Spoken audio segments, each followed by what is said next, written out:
Tras derrotar a las fuerzas rivales en la guerra civil, el emperador Augusto entró en un periodo de consolidación de poder y reconstrucción del Imperio Romano. Una de sus mayores ambiciones era ampliar la frontera norte del imperio más allá del Rin, adentrándose en la tierra salvaje llamada Germania, una vasta y peligrosa zona llena de tribus bárbaras pacíficas, solidarias y encarnizadas. El plan de Augusto no era solo militar, sino también una estrategia de colonización. Se establecieron nuevas provincias, se instauraron sistemas tributarios y se romanizó a una serie de jefes germánicos mediante el encumbramiento, el matrimonio o el envío de sus hijas a Roma para su formación. En la mentalidad de la corte agustina, los germanos podían ser civilizados, transformados en ciudadanos sujetos a la ley y el orden romanos, como había sucedido en la Galia. Y los hechos les favorecían. Del 4 al 6 DC, el ejército romano al mando de Tiberio obtuvo una serie de victorias y obligó a muchas tribus a someterse. La Germania Magna parecía estar en manos de Roma. Para administrar el nuevo territorio, Augusto nombró gobernador a Publio Quintilio Varis, un noble con amplia experiencia política pero carente de experiencia militar. Se le encomendó la tarea de aplicar el sistema legal romano, estabilizar la administración y mantener el orden natural. Confiaba en que los líderes germánicos se habían sometido y jurado lealtad. Entre los aliados germánicos más cercanos en ese momento se encontraba Arminio, un joven líder de la tribu Cherusi, considerado por Roma como un modelo de hombre civilizado y exitoso, habiendo servido en el ejército como ciudadano romano, entrenado en tácticas y sabiendo cómo aprovechar las responsabilidades romanas. Sin embargo, fue esta fe ciega en la estabilidad externa de la amplitud y la asimilación superficial la que sentó las bases para uno de los mayores errores militares de la historia romana. En el año 9 después de Cristo, el aparentemente invencible Imperio Romano asestó un golpe fatídico conocido como el Teutoberg. En la densa selva tropical de la agreste Germanmania, las 3 legiones romanas de élite, la 17, la 18 y la 19, fueron conducidas a un terreno accidentado y se enzarzaron en una feroz batalla que incluso los historiadores romanos tuvieron que calificar, con tristeza, como el mayor desastre jamás visto. Junto con ellas, todo el séquito, desde los carros de comida falsa, el equipo de ingenieros, los esclavos, los adivinos hasta quienes hacían juegos por el camino, se vieron apaciguados por la selva y la educación nativa. El autor de la masacre no fue otro que un comandante de campo germánico, Arminio, quien apenas unos años antes había sido oficial de caballería en el ejército romano, hablaba latín como un nativo y había sido entrenado por el propio imperio. Pero en lugar de ser leal al águila real, optó por dar marcha atrás y clavar la lanza de la traición en el corazón del imperio que lo había criado. Y el lanzamiento conmocionó a Roma. La caída de Teutoberg no solo fue un desastre militar, sino también el peor impacto psicológico del imperio agustino. Ninguna biblioteca podría satisfacerlo. Ni un solo superviviente creíble regresó. Los nombres de las 3 legiones derrotadas fueron borrados del ejército romano para siempre como un amargo ritual de venganza. Pero mientras los senadores en Roma debatían si enviar más tropas al otro lado del Rin o erigir más estatuas para apaciguar las almas de los muertos, Arminio no perdió tiempo. En su victoria, consolidó hábilmente una alianza flexible de tribus germánicas, desde los Cherusi y los Marcios hasta los Brookies. Nombres que al principio sonaban a mitos, pero que eran entidades políticas vivas, listas para matarse o volverse unas contra otras en cualquier momento. Arminio no poseía un estado al estilo romano, ni leyes escritas, ni senado, ni mando central. Pero sí poseía algo que hacía recelar a todo gran general romano, un odio profundo al odio, la capacidad de mimetizarse con la jungla como si fuera su armadura y, sobre todo, el arma más cruel. El conocimiento militar romano que había absorbido se volvió ahora contra el mismo imperio que lo había entrenado. Tras el desastre de Teutoberg, el imperio romano se volvió extremadamente cauteloso y se centró en fortalecer sus defensas fronterizas. Augusto, aunque atormentado por la grave derrota, ordenó la retirada de sus tropas de las zonas profundas más allá del Rin y dirigió la construcción y el refuerzo de un sólido sistema defensivo a lo largo del río, incluyendo el establecimiento de fuertes y murallas adicionales para prevenir las incursiones de las tribus germánicas. Estos fuertes no solo servían como defensas, sino también como centros de desembarco, suministros y operaciones de reconocimiento para recopilar información, permitiendo al ejército romano mantener una presencia estable en territorio hostil. Gracias a este sistema defensivo, Roma pudo organizar campañas de reconocimiento de advertencia y disuasión en lugar de invasiones a gran escala como antes. Al mismo tiempo, el gobierno romano también fortaleció activamente las alianzas con las tribus germánicas prorromanas para crear una zona de amortiguación contra las fuerzas enemigas. Mientras tanto, Arminio continuó consolidando y expandiendo la alianza de las tribus germanas contra la dominación romana. La rueda de la historia continuó girando. En el año 14 después de Cristo, Augusto murió. Su sucesor, Tiberio, aunque no conocido por su espíritu aventurero, tenía una cosa clara: dejar que la desgracia de Tutberg se perdiera en la memoria equivaldría a permitir que Arminio erigiese un monumento a la victoria en medio del foro. Así que encomendó a su sobrino e hijo adoptivo, Germánico Julio César, toda la campaña a través del Rin con la clara misión de vengar, restaurar el honor y, si era posible, devolver la cabeza de Arminio a Roma. Germánico se puso manos a la obra rápidamente. Con el apoyo de generales experimentados como Oba Ciñaseis, lanzó una serie de campañas, tanto mayores como menores, entre los años 14 y 6 después de Cristo. Germania, que creía que Roma se había retirado, volvió a oír el sonido de los clavos, el de los cuernos y el olor a humo de fogata de las legiones que regresaban.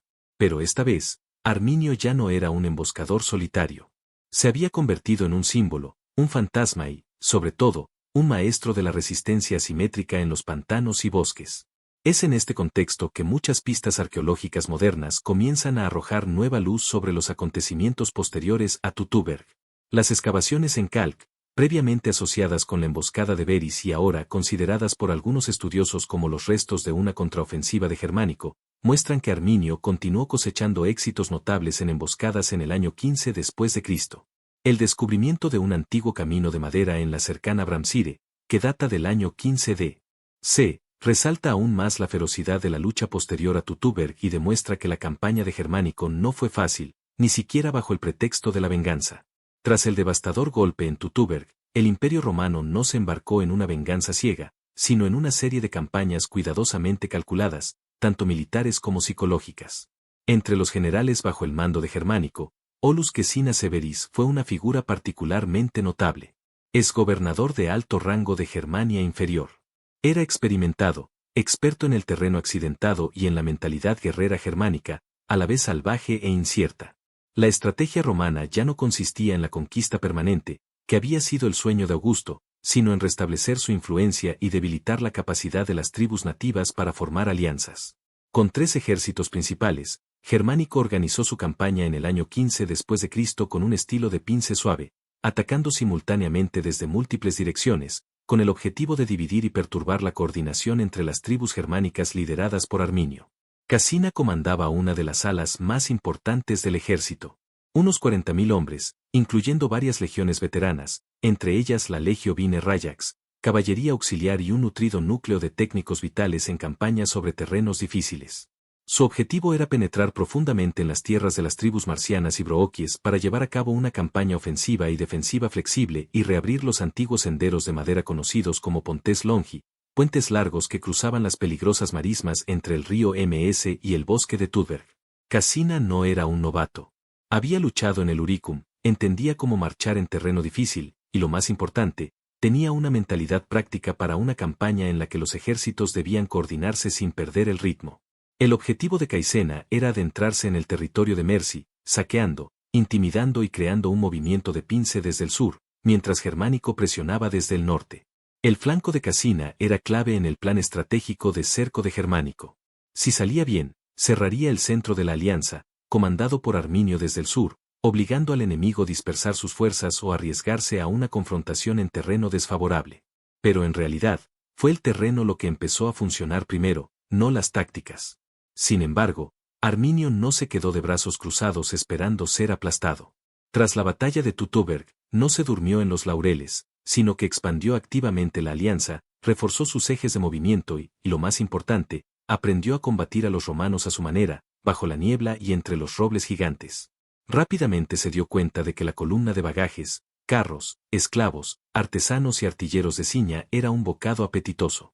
Y a diferencia de Tutberg, no tuvo que esperar a que los romanos se desviaran, pues ellos mismos estaban cayendo en una trampa. Tenía hombres que seguían cada uno de sus movimientos, observando su dependencia de la logística y los caminos, y esperando el momento oportuno para atacar. Arminio lo comprendió. No había necesidad de entablar una batalla campal a gran escala. Bastaba con empujar a un ejército romano a un estado pantanoso, desnutrido y desorientado, y el propio terreno sería su aliado. Y esa oportunidad llegó cuando Siena comenzó a retirarse. Habiendo cumplido la mayoría de sus objetivos de saqueo y demostración de poder, eligió la ruta familiar, los largos puentes, para volver al control romano. Pero años de desuso habían dejado el camino podrido, resbaladizo y completamente vulnerable.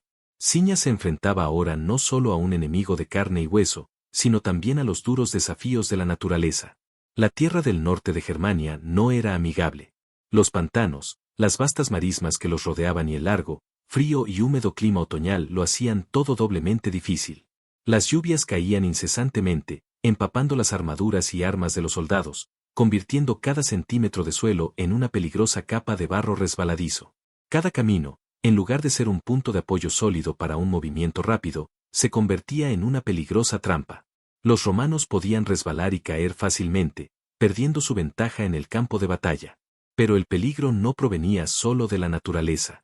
Más adelante, Arminio, un antiguo aprendiz del ejército romano y ahora el enemigo más acérrimo, había preparado una trampa deliberada más sofisticada que cualquier típica emboscada de Thunberg. En lugar de abalanzarse sobre sus oponentes en una batalla rápida y sangrienta, optó por demorar y prolongar la batalla, convirtiendo el camino, símbolo de la fuerza y la organización romanas, en una trampa táctica. Arminio conocía cada ciénaga, cada recodo de la madera rota, y lo eligió para erigir un muro de la muerte, lo que más tarde se conocería en la historia como los puentes largos. Utilizó la espesura del bosque, las marismas y el clima para obligar a los romanos a luchar no solo contra el enemigo, sino también contra las adversidades naturales que minaban lentamente su fuerza, moral y organización. Aunque la batalla de los puentes largos se menciona en fuentes antiguas, su ubicación exacta sigue siendo motivo de debate entre los eruditos. Muchos coinciden en que las excavaciones actuales en Calquies están vinculadas a la campaña de Germánico, no a la desastrosa derrota de Verís en el año 9 después de Cristo. En cambio, Calc, que anteriormente se creía que fue el lugar de la destrucción de las 3 legiones de Verís, ahora es considerado por algunos arqueólogos e historiadores como el escenario de una batalla durante la contraofensiva de los germánicos, posiblemente en el año 5 después de Cristo, con evidencia de una prolongada presencia romana, como fragmentos de armadura, calige, monedas tiberianas e incluso restos de fortificaciones temporales. Esto plantea la posibilidad de que una batalla victoriosa por Arminio tuviera lugar aquí, donde los romanos sufrieron pérdidas tan significativas que se vieron obligados a finalizar la campaña antes de tiempo. Las fuentes romanas solo informan de un resultado ambiguo. Pero según Tácito, los romanos regresaron sin su caballería, una señal de que las legiones se habían dividido inmediatamente después de la batalla. La ambigua frase, equites a mí, también es considerada por los académicos como evidencia de que la caballería romana fue destruida o abandonada en el bosque en una feroz emboscada que obligó a Germánico a retirarse a través de Temsia, a unos 10 km de Calquies. Su fecha es del año 15 después de Cristo, lo que coincide con los informes de construcciones durante la retirada romana. El camino de madera, de más de 1000 metros de largo y unos 3 m de ancho, se construyó sobre un terreno pantanoso con cientos de tablones de roble y es un claro testimonio de la capacidad del ejército romano para maniobrar en terrenos difíciles, pero también de su capacidad para luchar y retirarse en un entorno hostil donde cada avance requería refuerzos. Descubrimientos posteriores de espadas y garrotes de madera respaldan la teoría de una batalla en este lugar. Algunas de las armas y herramientas de combate encontradas presentan marcas de quemaduras y están deformadas, lo que sugiere un posible incendio o una lucha feroz en el entorno boscoso típico de la región de Calquies en aquella época. Además, las puntas de lanza y las hojas de lanza locales también muestran la coordinación de las tribus germánicas que reunió Arminio, que a menudo usaban armas ligeras móviles adecuadas para la guerra de emboscada. Sin embargo, se ha sugerido que la ubicación está demasiado lejos del Riñe para encajar en la descripción de la calzada romana de tablones en los documentos. Podría haber sido simplemente una calzada de tablones germana nativa reutilizada para la batalla. Algunas escuelas de arqueología favorecen la hipótesis de que la calzada de tablones en Bermia pudo haber sido una calzada de tablones prehistórica reutilizada para uso bélico en lugar de una nueva ruta construida por los romanos. Esto plantea preguntas sobre el alcance del control romano sobre el área al este del Riñe. En cambio, los largos puentes podrían haber estado ubicados más al suroeste entre la moderna catedral y Coesfeld, cerca de puestos avanzados legionarios romanos como Santón y Alton, lo que los convierte en candidatos más probables. En particular, el Mar de Alterum, importante base logística de Germánico, ha dejado extensa evidencia arqueológica de actividad militar a gran escala y podría haber servido como punto de partida para campañas a través del Rin hacia el interior. De ser cierto, Los largos puentes probablemente se refieren a las importantes rutas madereras construidas a través de las marismas de los ríos Lipa y Maes, conectando los puestos romanos con las zonas de contacto. La calzada pantanosa de Pontes Longi, construida durante las campañas anteriores de Lucius Decius Aeno Barbarbas, se había convertido en la ruta de retirada de Quina tras completar su misión de barrer la región de Mercy. Pero, contrariamente a lo esperado, la calzada ya no estaba intacta. Las fuertes lluvias habían caído continuamente, convirtiendo el terreno bajo alrededor del pantano en un lodazal, y algunos tramos del puente de madera podrido se habían derrumbado. El pesado ejército romano, arrastrando carros, artillería de campaña, búfalos e incluso prisioneros, había caído en el laberinto natural que habían creado. Los romanos no podían desplegarse en formación de batalla estándar, y mucho menos alinearse para defenderse. En tales condiciones, cada paso al frente era un tropiezo. Cada silbido del viento entre los arbustos podía anunciar la llegada de una lanza o un dardo desde la espesura del bosque. Además, los estrechos, resbaladizos y inestables caminos de madera ralentizaban considerablemente la marcha, causando graves congestiones durante el desplazamiento de vehículos y equipo pesado, como catapultas móviles y suministros. Esta situación creó las condiciones ideales para que el ejército germánico aprovechara la ventaja del terreno, la guerra de guerrillas, el hostigamiento a la retaguardia, la interrupción de los suministros y sobre todo, el debilitamiento gradual de la moral de los soldados romanos. Y entonces Arminio entró en acción, en lugar de repetir el modelo de emboscada total de Teutoburg. Esta vez, Arminio dividió su ejército en pequeños grupos, ocultándose en grupos en la espesura del bosque, disparando constantemente flechas para hostigar y desbaratar la formación en marcha. Los primeros ataques no pretendían destruir, sino desmoralizar, romper el ritmo de la marcha. Los romanos se vieron obligados a detenerse para reparar el puente, reconstruir las secciones derrumbadas y, al mismo tiempo, enfrentarse a la caballería germánica que apareció repentinamente en el flanco derecho y desapareció como fantasmas en la jungla. Casina respondió con experiencia. Inmediatamente instaló un campamento improvisado en el escaso tramo de tierra firme, protegiendo la marcha con una valla de madera temporal mientras ordenaba a los ingenieros del ejército que repararan el camino durante la noche. Las legiones romanas pasaron de la marcha a una posición defensiva, manteniendo cada tramo del camino y dividiendo sus tropas en grupos de batalla intercalados con tropas de ingenieros. A lo largo de la noche, los soldados oyeron aullidos y llamadas germánicas a sus camaradas desde los árboles donde Arminio practicaba juegos mentales. Los juegos mentales aquí eran más que un simple acoso. Los ecos en la espesura del bosque aumentaban la sensación de aislamiento y confusión, poniendo aún más nerviosos a los soldados romanos, ya exhaustos por la lucha, lo que reducía su eficacia en el combate durante las horas más cruciales de la noche. Al amanecer del día siguiente, Arminio lanzó su ataque principal, una serie de ataques simultáneos contra el campamento y la reparación del camino, con los carros de abastecimiento y la zona de ingenieros como blanco. Los germanos cargaron en grupos pequeños pero temerarios, atacando puntos vulnerables como la retaguardia y la zona de abastecimiento. Los romanos contraatacaron con fiereza, pero el terreno era estrecho, lo que imposibilitaba el despliegue en la formación estándar de manípulo o cohorte.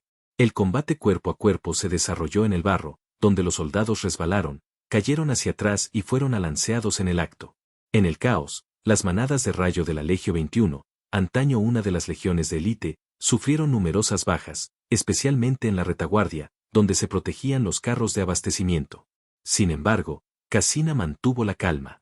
Retiró algunas de sus tropas del eje central, dispersándolas hacia los lados para formar una formación trapezoidal invertida, tanto para repeler los ataques dispersos de Arminio como para organizar sus defensas al estilo de piqueros y escudos, formando una muralla. El ataque de Arminio parecía diseñado para ser prolongado, no decisivo. Cada ataque buscaba el desgaste, y luego se retiraba rápidamente. No es que fuera indeciso, sino que quería convertir la retirada romana en una retirada desesperada donde cada avance costaría sangre y espíritu. Por la tarde, cuando los romanos comenzaron a abrirse paso fuera de las marismas, se desató una gran batalla antes del anochecer. Arminio envió una nueva fuerza, atacando el flanco derecho, que estaba débil. La línea defensiva estaba casi rota si no fuera por la caballería gálata y bávara, que contraatacó con fuerza y recuperó el centro. Esa noche, Casina ordenó la quema de carros pesados, la liberación de prisioneros y la rápida retirada del resto del ejército de las marismas. A la mañana siguiente, tras casi 3 días atrapados y luchando, los romanos emergieron del Pontes Longi, exhaustos y con numerosas bajas, pero aún manteniendo la disciplina. A pesar de no haber logrado mantener una retirada segura, La campaña de Cascina fue un testimonio de la perseverancia y disciplina romanas ante un terreno y unas condiciones tácticas extremadamente desfavorables. También sirvió como una valiosa lección para ambos bandos sobre cómo utilizar el terreno y las tácticas adecuadamente en la guerra en la jungla. El enfrentamiento en Pontes Longi, aunque no tan espectacular como el de Tudberg, fue una dura advertencia para los romanos de que Germania no era solo bosques y pantanos. También contó con la presencia de un astuto Arminio que sabía cómo luchar, cómo retirarse y, sobre todo, cómo destruir la moral. Las bajas romanas no se registran con precisión, pero fueron tan numerosas que gran parte de los rayaks de la Legio XXI fueron aniquilados. Muchos equipos de transporte e ingenieros fueron destruidos durante la reparación del camino. El número de heridos superó el alcance de los Medici. Pero la mayor pérdida fue la moral. Quina, un comandante experimentado, casi perdió la vida, y toda la legión regresó al campamento exhausta, desmoralizada y cínica. Según fuentes antiguas y modernas, la pérdida de vidas pudo haber sido de miles, dejando a la legión prácticamente incapacitada para un combate efectivo durante mucho tiempo. Además, la pérdida de numerosos ingenieros y zapadores retrasó gravemente la capacidad de reparar y construir nuevas rutas, afectando directamente la velocidad y la seguridad de las campañas romanas posteriores. Para muchos historiadores romanos, la batalla de los Puentes Largos fue una derrota táctica, pero una victoria estratégica en términos de resiliencia, ya que se retiraron con honor. En cuanto a Germánico, las noticias de Pontis Longi le causaron un dolor de cabeza.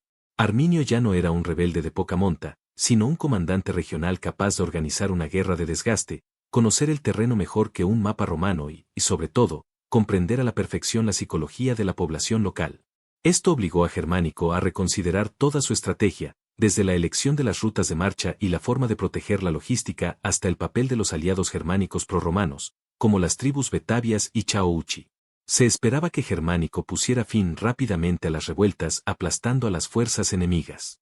Pero tras la batalla de Pontis Longi, se vio obligado a comprender que la guerra en Germania no era simplemente un enfrentamiento militar.